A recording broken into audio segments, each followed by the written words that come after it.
কামারহাটি মানেই রাজনৈতিক গ্ল্যামার এবং তার সঙ্গে ঐতিহ্যের মিশেল। আর এই রাজনৈতিক চর্চা কামারহাটির যেই জায়গা থেকে বা যে মানচিত্র থেকে শুরু হয় সেই জায়গায় আমরা দাঁড়িয়ে রয়েছি, অর্থাৎ দক্ষিণেশ্বর মন্দির চত্বরে, যেখানে উন্নয়নের বড় বিজ্ঞাপন হচ্ছে দক্ষিণেশ্বরের স্কাইওয়াক। আর এই দক্ষিণেশ্বর মন্দিরের স্কাইওয়াক এই উন্নয়নের মধ্য দিয়ে ঘরের ছেলে কালারফুল বয় মদন মিত্রকে সঙ্গে নিয়ে নির্বাচনের বৈতরণী কি পার করবে এবারের শাসক দল, নাকি মা ভবতারিণীর আশীর্বাদে কার দিকে পাল্লা ভারী হয়?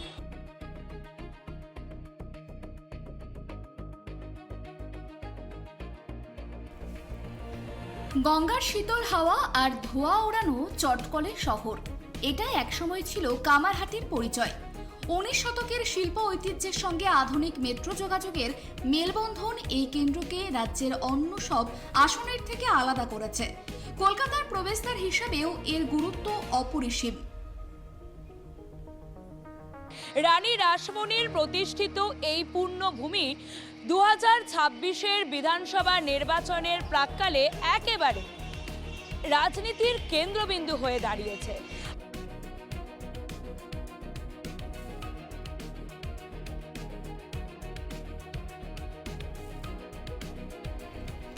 গত এক দশকে কামারহাটি সাক্ষী আমূল পরিবর্তনের। রানী রাসমণি স্কাইওয়াক কেবল পুণ্যার্থীদের যাতায়াত মসৃণ করেনি, হকারদের পুনর্বাসন এবং যানজট মুক্ত দক্ষিণেশ্বর গড়তেও নিয়েছে বৈপ্লবিক ভূমিকা। স্বাস্থ্য মানচিত্রে সাগর দত্ত মেমোরিয়াল হাসপাতাল আজ এক super speciality medical college. Cancer care unit থেকে সিসিইউ বিশ্বমানের পরিষেবা এখন সাধারণ মানুষের নাগালের মধ্যে। মেট্রো পরিষেবা কামারহাটির মানুষকে কলকাতার প্রাণকেন্দ্রে পৌঁছে দিচ্ছে নিমেষে। অমৃত প্রকল্পের অধীনে নতুন ড্রেনেজ সিস্টেম বর্ষার জল জমার পুরনো যন্ত্রণা অনেকটাই লাঘব করেছে।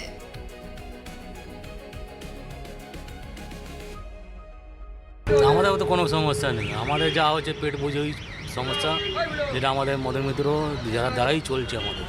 বর্ষাকালে তো জল জমে, আবার 1-2 ঘন্টার মধ্যে আবার টেনে নেয়। মদন মিত্র কতটা কাজ করলেন? অনেকটাই কাজ করেছেন, আমাদের গরিবের উনি পেট চালানো মালিক ধরতে গেলে। সব উজাড় হয়ে যাবার পরেও ওনার কর্মতেই আমরা চলছি, ছত্র ছাওয়াতেই আমরা চলছি। রাস্তাঘাট যেটা খারাপ ছিল সেটা মোটামুটি তৈরি হয়ে এসেছে। এই যে টোটো চালান, কোথাও যেতে অসুবিধা হয় বা জল নিকাশি ব্যবস্থা? না না না, ঠিক আছে, আমাদের এই রাস্তা আমাদের ঠিক আছে, আমরা রোজগার করে খাচ্ছি আমাদের এখানে ভালোভাবে। দাদার এখানে রয়েছে, জল নিকাশি ব্যবস্থা? না না না, ভালো জলের আমরা ফ্রি। খুব বেশি উন্নয়ন হচ্ছে, খুব ভালো হয়েছে। এত বছরে যা হয়নি এই 3-4 বছর ধরে খুব ভালো উন্নয়ন। আমাদের মদন মিত্র অনেক ভালো কাজ করেছে, অনেক মানুষকে সেবা করে, অনেক মানুষকে, যেরকম কারোর ঘর ভেঙে গেছে ঘর সারিয়ে দেওয়া, কারোর ঘরে জল পড়ছে তাকে তিরপল দেওয়া, কারোর গায়ে বস্ত্র নেই গিয়ে বস্ত্র দিয়ে আসছে। মদন মিত্রর মতন মানুষ হয় না। তার সাথে আমাদের এখানকার কাউন্সিলর আছে অরিন্দম ভৌমিক, উনিও খুব ভালো মানুষ, আমাদের খুব ভালো সেবা যত্ন দেয়। কেন আমাদের করে খাওয়ার দিন ছিল না, আমাদের করে খাওয়ার জন্য দোকান দিয়েছে, আমরা দোকানে করে খাই। দেখুন, আমাদের বিধায়ক হিসেবে মদন মিত্রকে আমরা পাওয়ার পর 2011 সালের পর থেকে এই নিয়ে তৃতীয়বার মদনদা বিধায়ক হতে যাবেন।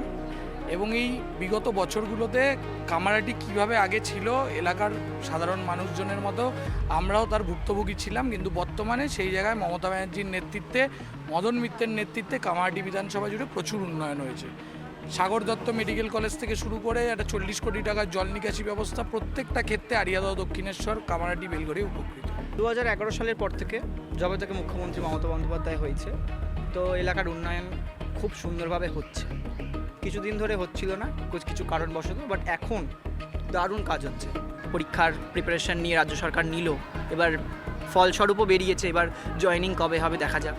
আর ভাতাও তো দেওয়া হচ্ছে, সেটাকে কি সাপোর্ট করবে? হ্যাঁ, আমি একটা যুব হয়ে বলছি, ভাতাটা যতই শুনতে খারাপ লাগুক, কিন্তু বাংলায় এমন একটা রাজ্য যেখানে মানে সাধারণ ছাত্রছাত্রীদের পাশে এই ভাতাটা কাজে লাগাচ্ছে। আজকে একটা সরকারি ফর্ম ফিল আপ করতে গেলে জেনারেল লোকেদের 500 টাকা লাগে। আমরা যখন কোনো সরকারি চাকরির ফর্ম ফিল আপ করি, SC ST OBCদের লাগে না, জেনারেলদের লাগে, কিন্তু আমাদের এই 1500 টাকা থেকে 500 টাকাটা আমরা লাগাতে পারি সেই ফর্ম ফিল আপের জন্য। আমি তো এটা ভালো দিকে দেখছি।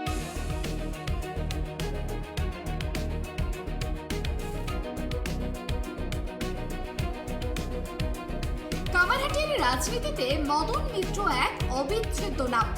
তার রাজনৈতিক জীবনের চড়াই উতরাই এই আসনের ভোটিং প্যাটার্নকে প্রভাবিত করেছে।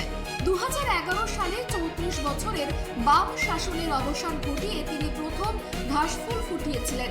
2016 সাময়িক হারের পর 2021 তিনি বিপুল ব্যবধানে ফিরে আসেন।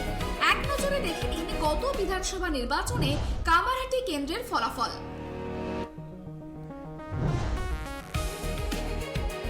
দক্ষিণেশ্বর মন্দির চত্বর, এখানে আকাশ ছোঁয়া স্কাইওয়াক, যেটা মুখ্যমন্ত্রী মমতা বন্দ্যোপাধ্যায়ের উন্নয়নের বড় বিজ্ঞাপন। তাই এই স্কাইওয়াকের মধ্য দিয়ে কামারহাটি বিধানসভায় নির্বাচনের বৈতরণী কি পার হওয়া সম্ভব, নাকি মা ভবতারিণীর আশীর্বাদে এখানে পরিবর্তনের হাওয়া?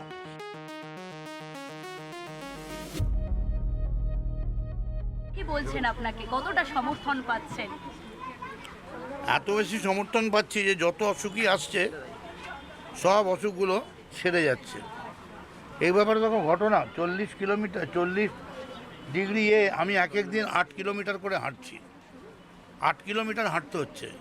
তো ন্যাচারালি সেখানে খুব স্বাভাবিকভাবেই আমাদের করতে হচ্ছে। নিজেকে ফিট রাখছেন কিভাবে এই গরমে? ঠাকুরের রান্না করে। আপনার অপোজিটে তো দাঁড়িয়েছেন সিপিএম এর একজন জনপ্রিয় মুখ, তিনি বলছেন যে আপনাকে হারিয়ে দেবেন, আপনি কি বলবেন? জনপ্রিয় বলে একটা চানাচুরো আছে, সে যদি ইলেকশনে দাঁড়িয়ে যায় কি হবে? জেতার বিষয়ে কতটা আশাবাদ? 5000%। অনেকে দাদা দাদা দাদা দাদা করছে, আপনাকে মানে দেখলেই যেখানে দেখলেই তারা দাঁড়িয়ে যাচ্ছে, তাদের উদ্দেশ্যে আপনি কি বলবেন? তাদের এইটাই বলবো, কদম কদম বাড়ায় যা, খুশি কে গীত গায়ে যা।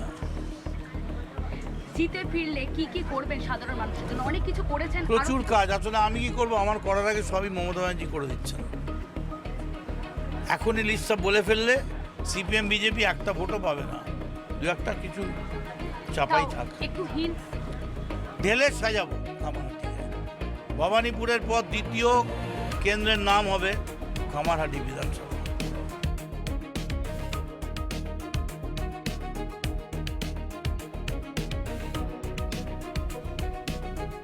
কিন্তু লড়াইটা এবার অত সোজা নয়। 2021-এ বিজেপি দ্বিতীয় স্থানে উঠে এলেও 2024-এ তাদের ভোট শতাংশ কিছুটা কমেছে। বিপরীতে 2024-এর লোকসভা নির্বাচনে বাম কংগ্রেস জোট প্রায় 23.24% ভোট পেয়ে তাদের পুনরুত্থানের ইঙ্গিত দিয়েছে। যদি এই ভোট বৃদ্ধি বজায় থাকে তবে লড়াই হবে শেয়ানে শেয়ানে। একসঙ্গে একই বেডে দু ধরনের রোগ, দুটো পেশেন্ট হচ্ছে। উইলকো ম্যাচ ফ্যাক্টরি, ইন্ডিয়া ফাইলস কারখানা, ইমামি কারখানা, পানামা ব্লেডের যে কারখানা, সেই কারখানা বন্ধ হয়েছে। সরকারি বিদ্যালয় তাদের শিক্ষক মোদি বলেছিলেন প্রতি বছর 2 কোটি বেকারের চাকরি দেবেন, 24 কোটি বেকারের চাকরি পাওয়ার কথা একটা চাকরি। ভোটারদের বাদ দিয়ে ভোট হতে পারে। 2026-এ নজরকাড়া কেন্দ্রগুলির মধ্যে অন্যতম কামারহাটি কেন্দ্র। আর সেখানে এবারে বামফ্রন্ট মনোনীত সিপিআইএম প্রার্থী রাজ্যের প্রাক্তন মন্ত্রী মানস মুখার্জি রয়েছেন আমাদের সঙ্গে। মানসদা, প্রথমে আপনাকে অনেক স্বাগত আমাদের চ্যানেলে। প্রথমে যেটা জিজ্ঞেস করবো, এর আগে আপনি একাধিক সময় প্রতিদ্বন্দ্বিতা করেছেন, জিতেছেন। বিশেষ করে 2016-র লড়াইতে আপনি এই কেন্দ্র থেকে নির্বাচিত হয়েছিলেন। গত বছর আপনি প্রার্থী হননি। এবারের লড়াইটা কতটা কঠিন? এবারের লড়াইটা কঠিন মানে সব মিলিয়ে পরিবেশ পরিস্থিতি কারণেই কঠিন হচ্ছে। তা নাহলে কামারহাটি কেন্দ্রে আমরা বামপন্থীরা লাগাতার জিতে আসছি। 11-তে হেরেছি আর 21-এ হেরেছি, তার আগে তো আমরা হারিনি। এবারের লড়াই যদি সেই হিসেবে বলা হয়, একতরফা নির্বাচন, একতরফা ভোট হবে। আমি মানুষের কাছে গিয়ে যা বুঝছি, মানুষের রেসপন্স, মানুষ যেভাবে এগিয়ে আসছেন তাতে এখানে তৃণমূল বিজেপি কোনোদিনই এখানে জেতেনি। এমনকি তপন শিকদার যখন এমপি হয়েছিলেন তখনও কামারহাটি কেন্দ্র থেকে তিনি লিড পাননি। কিন্তু তৃণমূল আছে, তৃণমূল লড়ছে, তার আগে কংগ্রেস ছিল। তো 2016-র যা ফলাফল হয়েছে সেই ফলাফলই হতে যাচ্ছে আর কি। মানুষদা, এবারে একাধিক ইস্যু রয়েছে, তো আপনি মূলত কোন কোন ইস্যুগুলোকে মানুষের কাছে নিয়ে যাচ্ছেন? প্রধান ইস্যু হচ্ছে আমাদের এখানে, আমরা বামফ্রন্ট সরকারের সময় বিশেষ করে আমার উদ্যোগে আমরা আমাদের জেলার প্রথম মেডিকেল কলেজ করেছিলাম কামারহাটিতে, সাগর দত্ত মেডিকেল কলেজ। সেই তার অবস্থা খুব খারাপ। একদিকে ঘরের ছেলে কালারফুল বয় মদন মিত্র এবং অন্যদিকে পরিবর্তন, কোনটা চায় মানুষ? সবথেকে বড় কথা, রানী রাসমণির এই পুণ্যভূমিতে মা ভবতারিণীর আশীর্বাদ কার দিকে যায়, সাধারণ মানুষ কি চায়? চলুন কেটিভি বাংলার মধ্য দিয়ে জেনে আসার চেষ্টা করি। পরিবর্তন নাকি ধারাবাহিকতা, মানে যা চলছে তাই মদন মিত্রকেই চান? ওনাকে যে আমরা সবাই জয় জয়কার, মানে উনি আমাদেরই সব কিছু ধরতে গেলে একটা ভগবান পর ওনারই নাম হয়। দিদিকে চান? দিদি তো হলো আমাদের মানে পৌর মাতা, যাকে বলা হয়। মাতার উপরে আরেকটা মাতা হয় না, তাকে বলে পৌর মাতা। পরিবর্তন কিছু না, যা উনি আছে উনি থাকবেন, ওনার পাশে আছি আমরা। দাদা আমাদের জন্য ভগবান, দাদা আমাদের জন্য ভগবান। দাদার জন্যই তো আমরা পয়সা পাচ্ছি, আর এক মেয়েটার জন্য, ছোট মেয়েটার জন্য রেখে দিচ্ছি এই পয়সাগুলো। এর জন্য অনেক কিছু করেছে। একদম একদম দিদি, 1 নম্বর দিদি। তৃণমূল কংগ্রেস, মমতা বন্দ্যোপাধ্যায়, তাকেই সবচেয়ে বেশি প্রয়োজন। কামারহাটি এমন একটি জায়গা যেখানে আদ্যাপীঠ থেকে শুরু করে দক্ষিণেশ্বর মন্দির এইগুলি রয়েছে, তা এই মন্দিরগুলোর উন্নয়ন কতটা হলো? দেখুন, দক্ষিণেশ্বর মন্দির ভারতবর্ষের প্রথম স্কাই ওয়াক পেয়েছে। আমাদের এলাকার মন্দির, আমাদের পাড়ার মন্দির, আদ্যাপীঠে যান আপনি দেখতে পাবেন, মা মুক্তকেশী, বাবা বুড়োশি, প্রত্যেকটা ক্ষেত্রে দেখতে পাবেন যে মন্দিরগুলোতে মমতা বন্দ্যোপাধ্যায় বিশেষ নজর দিয়েছেন, এবং আমরা ধন্যবাদ জানাই আন্তরিকভাবে মমতা বন্দ্যোপাধ্যায়কে তার এই কাজের জন্য। যখন ফোন করা হয় তখনই মদনদাকে পাওয়া যায়। এমন বিধায়ক আমরা সত্যি ভাগ্য করে পেয়েছি, কারণ একটাই ফোনে মদনদাকে যা সমস্যার কথা বলবো সঙ্গে সঙ্গে সেই সমাধান উনি করার চেষ্টা করে। পশ্চিমবাংলার মানুষ এখন বুঝে গেছে যে বিজেপি কি চাইছে। এসআইআর করে 1 কোটি জনসাধারণকে বাতিল করে দিল। মানুষ বুঝে গেছে যে বাংলায় মুখ্যমন্ত্রী মমতা বন্দ্যোপাধ্যায় ছাড়া আর অন্য কাউকে পশ্চিমবাংলার মানুষ চাইছে না। 2026-এর নির্বাচনের রণক্ষেত্রে কামারহাটি এক ত্রিমুখী লড়াইয়ের সন্ধিক্ষণে দাঁড়িয়ে তৃণমূলের শক্ত ঘাঁটি, বিজেপির ফিরে আসার লড়াই এবং বাম কংগ্রেসের পুনরুত্থানের চেষ্টা। কোন সমীকরণ শেষ পর্যন্ত কাজ করবে তা জানতে আমাদের অপেক্ষা করতে হবে নির্বাচনের ফল প্রকাশ পর্যন্ত। উন্নয়নের ধারাবাহিকতাই বজায় রাখতে চান কামারহাটির বাসিন্দারা। শুধু তাই নয়, মদন মিত্র অর্থাৎ তৃণমূল কংগ্রেসের প্রার্থী, তার বড় সংখ্যায় একটা দাবি যে জিতে ফিরলে কামারহাটিকে ভবানীপুরের থেকেও বেশি উন্নয়নের কাণ্ডারি তিনি করে তুলবেন। সব মিলিয়ে মানুষ কি চায় সেই উত্তর আসবে এবার 4 মে।